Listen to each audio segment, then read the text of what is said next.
Hare Krishna. Namaste. Chapter 5, entitled as Karma Sannyasa Yogam. Sloka 7. Yoga-yukto viśuddhātmā vijitātmā jitendriyaḥ sarva-bhūtātma-bhūtātmā kurvann na lipyate. Sankhya, which is founded by Kapila Muni, the antakarana or the internal sense organs itself the subject of knowledge and not the self, because it is devoid of all functions. Atma cannot do any function.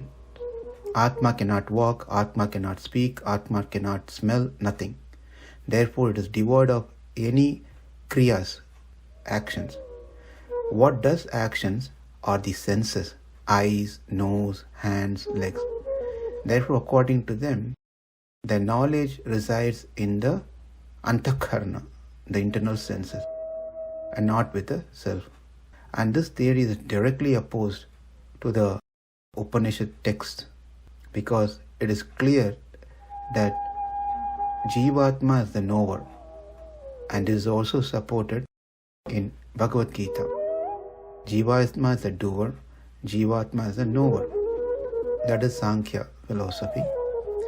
Nyaya, which is found by Gautama, also called as Akshapada, that Paramanus are the source of universe. Ishvara, God, is only an instrumental cause.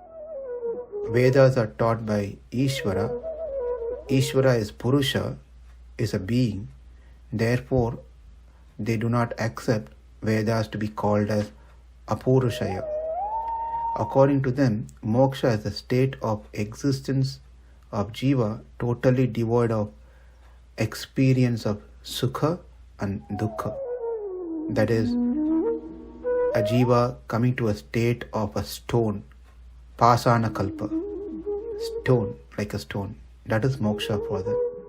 Yoga school by Patanjali, their goal is kaivalya, or the existence of jivatma in its true form, free from association of chitta or the mind and its functions. So Atma is completely becoming aloof from the mind, from the association of the mind. And that is moksha, not attainment of Paramatma. That is not what they agree to as moksha. But ultimately that is the understanding and goal as per Vedanta, to attain Paramatma. And another point is, Ishvara doesn't play a major role in the creation. He, by his Shakti and presence by the side, let the Prakriti evolve itself into universe. He is devoid of any function. And another point, as per the Yoga Shastra, the glory of Ishvara consists in his reflection in Prakriti, like similar to the reflection of the face in the mirror placed in front of it. That's how they see that. According to the Yoga school, in the matter of the order of evolution of the tattvas from Prakriti, it differs from the teachings of Vedanta school. So, the next one we will see is Pasupata school, which tries to admit and establish Shiva as the supreme deity, as against to any other deity, Brahma, Vishnu and so forth. There are several schools of Asian Saivism known under different names: Saiva, Pasupata, Saumya, Laguda, Pratyabhijna, Rasishvara, so forth. Among these, Pasupata is regarded as the oldest school that exists even during the time of Vedavyasa. And again, under the broad heading of Saivism, several other schools have been developed with different names, such as Shivadvaita, Pasanavadi Shaiva, Samyavadi Shaivas. Shivadvaita, that which upholds the doctrine of Shiva as the only ultimate reality, and jivas become dissolved in the state of mukti with Shiva. This is their philosophy.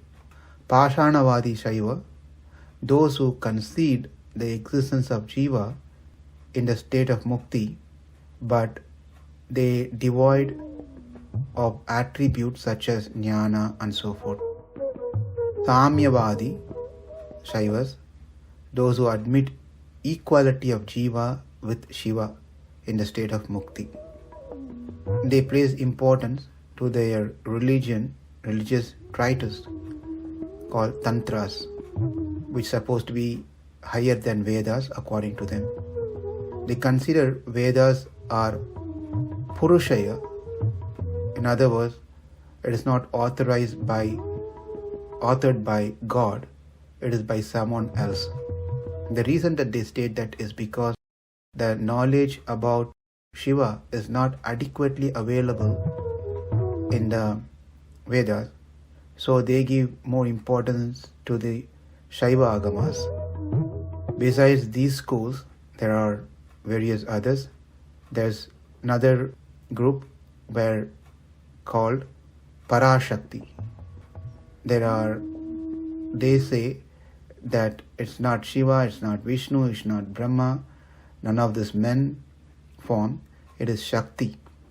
She is greater than anyone else. And they support their philosophy, based on quoting Sloka from Upanishad, Sveteshwara Upanishad. Parasha Shaktir vividhaiva suyate swabhavika jnana bala kriyacha. There's a statement in the Upanishad. So this particular statement clearly says Parasya Shaktir, whereas they interpreted this as Parashaktir vividhaiva suyate. They combine the word and say that it is Parashakti who is the cause of all causes. There is also Trimurti Samyam. This is another group of people who think that there are three supreme gods who manages the entire affairs of the universe. They are Brahma, who is the creator, Vishnu, who is the maintainer, and Shiva, who is the destroyer. They consider the three are equal in all aspects, and they are the three main gods. And they also promote this idea very strongly in schools, in other places, among children. G stands for generator, O stands for operator, and D stands for destroyer. So make it all this type of concepts. And this concept is totally against the Upanishad, because Brahman is one, it can't be three. God is one. Besides this, there are other groups of people who come up with new innovatives. How far one has to keep on looking the same face of Shiva, Vishnu, Brahma, and so forth. So they invent God. They make new gods and start worshipping them, and convince and bewilder a common people to believe these are real gods.